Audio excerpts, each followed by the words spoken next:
A smart person knows what to say. A wise person knows whether or not to say it.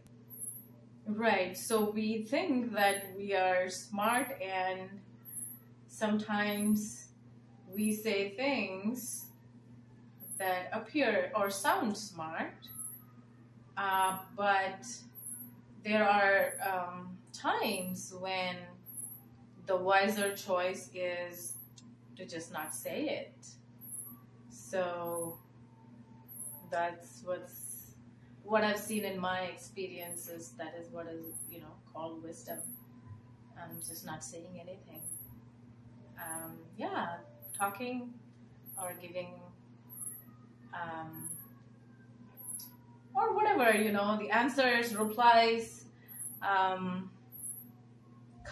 quick comebacks.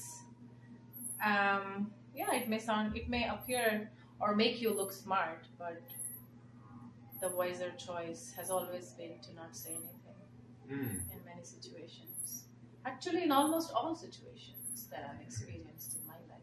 A smart person knows what to say. A wise person knows whether or not to say it. And it's related to giving advice also. So one last point I appreciated that I heard from one devotee. He says, if you're driving in your car and your GPS malfunctions and you do not have a map in your car, the first thing you're going to do is call your friend at home, whoever your friend is, and they're at home. And the first thing you're going to ask them is, can you direct me where I need to go? Because they may have their internet available, Google Maps. So the first thing your friend will ask you is, where are you at? So I can tell you where you need to go. In much the same way, in our devotee relationships, before we need to tell devotees where they need to go, we should first know where they're at in their spiritual life. So this is a smart person. Even if they say the right thing, it may be at the wrong time, actually. You have to know where people are at in their spiritual life in order to tell them where they need to go. But first, there has to be trust there. This person who's driving the car, the reason he called his friend is because he trusts his friend. He's not calling any random person. He's calling somebody who considers him, who he considers a friend.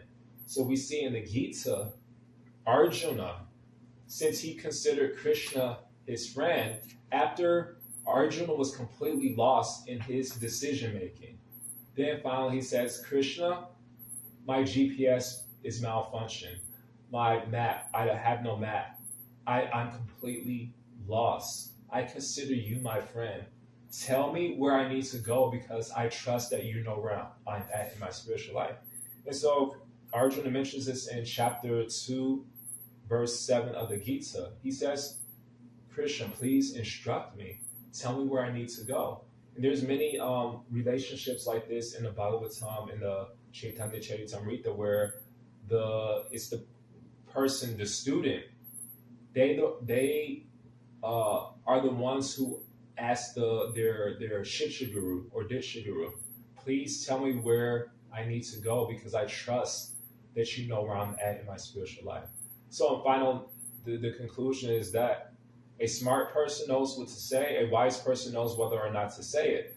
In other words, we shouldn't give unsolicited advice. That's a problem in devotee relationships. We don't know where people are at in their spiritual life, and therefore how can we tell them where they need to go? So that's one important lesson I got from this quote.